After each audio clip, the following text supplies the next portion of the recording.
Is she filming now? Overwhelmingly, it is true that it's the heterosexual men, I might add, who are the child molesters. I believe that's a myth. Yeah, I have a lot of problems with the definitions of separatism and all that. Sally definitely is one of my earliest heroes. And we were living on women's land. And it meant a lot in my psyche. Eve was the real primary human being. Educator, activist.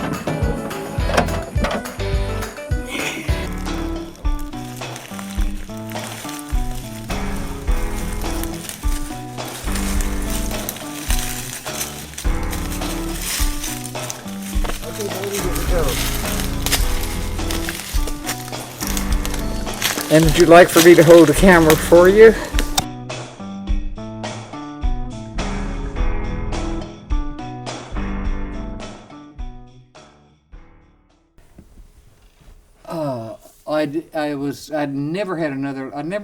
My first lover was in college. Mm-hmm.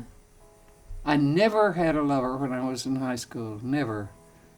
Not even the boys. I mean, no knowing and just, ordinary sexual experience, heterosexual experience. I knew there was something very different about me, but I didn't know what it was. I could find no information on it anywhere. I didn't know the word homosexuality. There was nobody I could talk to. Then one day there was a robin in the tree, and I said, I best it's gonna it's gonna fly away, and so I made a lot of noise and the bird didn't fly away. And I thought, well, I can't hit it from here, but I'm gonna try. And I aimed and I hit it. And the robin dropped. And I felt like I had committed some heinous sin. And in the meantime, here I was at Sweetbriar with 500 other women, and I went from there to Summer Stock and to the theater, and it's just teams with lesbian women and gay men, or at least that was what the theory was. And sure enough, I met there a number of lovers.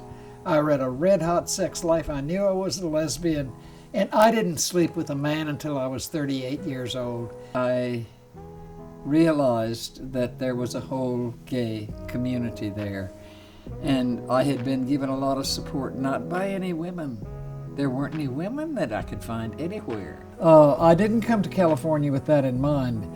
I came only because I really wanted to learn some things that I knew California had to offer, and because I wanted to live in the country. So this community of 7 adjacent parcels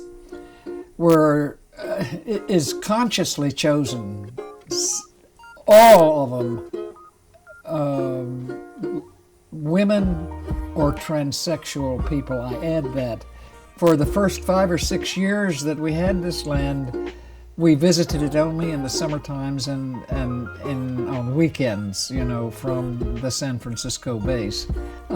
So the life on the land and the life in the city was, for the first 10 years at least, one that was very much apart each of the other. Each of these parcels was actually not thought of as a part of a community until we turned around one day and looked and saw that what we had was 7 separate pieces of land, and all of it was women run. So it blossomed, as it were, of its own force. And since then, we've had to talk about water, we've had to talk about roads, we've had to talk about how we get along with other people. We've had to talk about the fact that they call us the lesbian outpost. That there's somebody in town talks about the lesbian outpost and they mean us, right?